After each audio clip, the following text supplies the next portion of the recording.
So I'm Angie. I'm dieting. I'm trying to lose weight.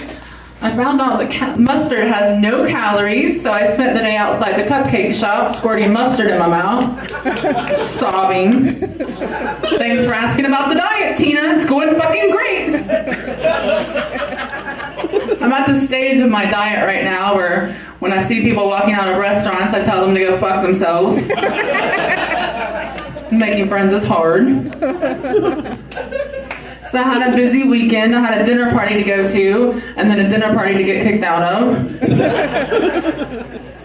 All I said was that in my next life, I want to come back as David Duchovny's jockstrap. Apparently that's inappropriate. Whatever, Karen, your crab cakes taste like ass.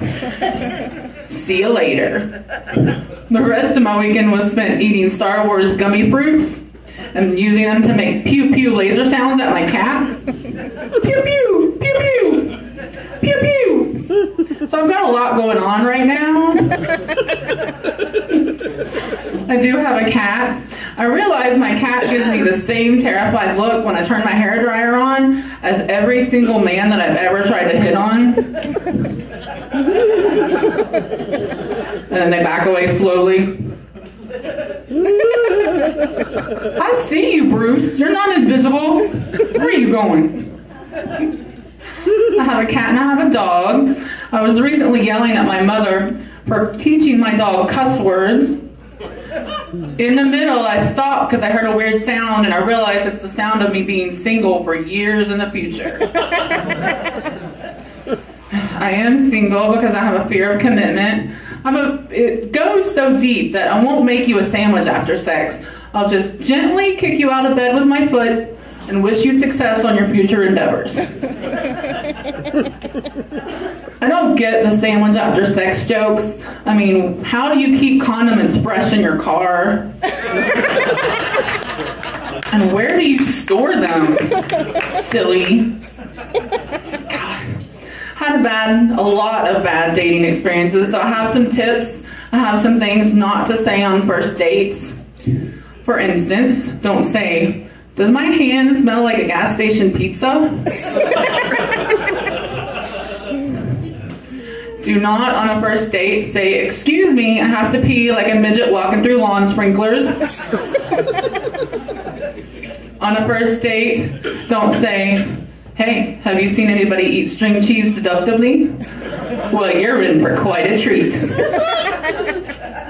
Don't say that on a first date. There's never a second date. Didn't mean to bum you guys out, sorry. So I use my parents for a lot of material because they're crazy. My parents are hoarders, and they don't hoard items or junk or anything like that. They hoard feelings of ill will towards other members of our family. At any given moment, my family is one catty comment about potato salad away from a domestic disturbance. Drive me to drink is what they do. I drink a lot for my alter ego, Drunk Angie. There's Angie and there's Drunk Angie, and one of us once tried to make it to Mexico on an exercise bike. I would have made it if it wasn't for gym security.